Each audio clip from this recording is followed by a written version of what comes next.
ನಿನ್ನ ಲಾಗಲ್ಲಿ ಬಂದರೆ ದುಡ್ಡಾಗುತ್ತೆ.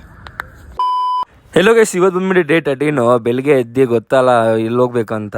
ಅದಕ್ಕೆ ಪಡಾರ ಅಂತ ರೆಡಿಯಾಗಿ ಅಂಗಡಿಗೆ ಹೊರಟೆ. ಅಂಗಡಿಗೆಲ್ಲ ಹೊರಟಿದ ತಕ್ಷಣ ಎಲ್ಲ ಅಂಗಡಿ ಓಪನ್ ಮಾಡಿ ತಿರ್ಗಾ ನಾನು ಹೋಗಿದ್ದೆಲ್ಲ ಅಂದ್ರೆ ಒಬ್ಬರನ್ನ ಪಿಕಪ್ ಮಾಡಕ್ಕೆ. ಇವತ್ತು ಪ್ರಮೋಷನ್ ಶೂಟ್ ಇತ್ತು. ಯಾರಂದ್ರೆ ನಮ್ಮ ಅಂಕಿತಾ ಮೇಡಮ್. ಎಲ್ಲ ಶೂಟ್ ಎಲ್ಲ ಮುಗಿಸ್ಕೊಂಡು ನಾವು ಯಾರೋ ಬಂದಿದ್ರು. ಯಾರಂದ್ರೆ ನಿಮ್ಗೆ ಗೊತ್ತಲ್ಲ, ಎಪಿಕ್ ಪ್ರವೀಣ್ ಬ್ರೋ. ಅವರು ಬಂದ್ಮೇಲೆ ಅಪ್ಪು ಬಂದ. ನಾವು ಹೊರಟಿದ್ ಎಲ್ಲ ಅಂದ್ರೆ ಊಟ ಮಾಡಕ್ಕೆ. ಊಟ ಎಲ್ಲ ಮುಗಿಸ್ಕೊಂಡು ಇನ್ನೂ ಏನೋ ಅಂಕಿತಾ ಮೇಡಮ್ ಶೂಟ್ ಇತ್ತಂತ ನಾವು ಪಾರ್ಕ್ ಹೋದ್ರಿ. ಪಾರ್ಕ್ ಹೋಗಿದ ತಕ್ಷಣ ಮಂಜ ಸಿಗ್ಮೇಲೆ ಪ್ರಭು ಸಿಗ್ದ. ಪ್ರಭು ನೋಡಿ ಏನಂತ, ಬಾ ನಿನ್ನ ಲಾಗಲ್ಲಿ ಬಂದರೆ ದುಡ್ಡಾಗುತ್ತೆ.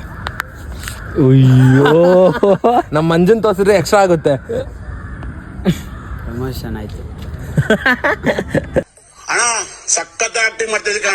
ಶೂಟ್ ಎಲ್ಲ ಮುಗಿಸ್ಕೊಂಡು ವಾಪಸ್ ಬಂದಿದ್ದು ಎಲ್ಲಂದೆ ಸ್ಟುಡಿಯೋಗೆಲ್ಲ ಬಂದ್ಮೇಲೆ ಸ್ವಲ್ಪ ರೆಸ್ಟ್ ತಗೊಂಡು ವಾಪಸ್ ಅಂಗಡಿಗೆ ಹೊರಟಿ ಎಲ್ಲರಿಗೂ ಬಾಯಿ ಅಂದಿ ನಾನು ವಾಪಸ್ ಅಂಗಡಿಗೆ ಬಂದೆ. ಅಂಗಡಿ ಬಂದ್ಮೇಲೆ ಏನ್ ಬೋರ್ ಆಗ್ತಿದೆ ಅಂತ ನೋಡ್ತಾ ಇದ್ದೆ. ಅಷ್ಟೊತ್ತಿಗೆ ನಾನು ನೋಡಿದೆ ಭೀಮಾ ಮೂವಿ ನೋಡೋಣ ಇನ್ನೊಂದ್ ಸತ್ಯ ಅಂತ ನೋಡ್ಕೊಂಡು ನೋಡಿದೆ. ಅಂಗಡಿ ಕ್ಲೋಸ್ ಮಾಡ್ಕೊಂಡು ಬಂದೆ. ಈ ಡೇ ಇಲ್ಲೇನ್ ಗೈಸ್, ನೆಕ್ಸ್ಟ್ ಬ್ಲಾಗ್ ಅಲ್ಲಿ ಸಿಗೋಣ. ಬಾಯ್. ಸಬ್ಸ್ಕ್ರೈಬ್ ಮಾಡ್ರಪ್ಪ.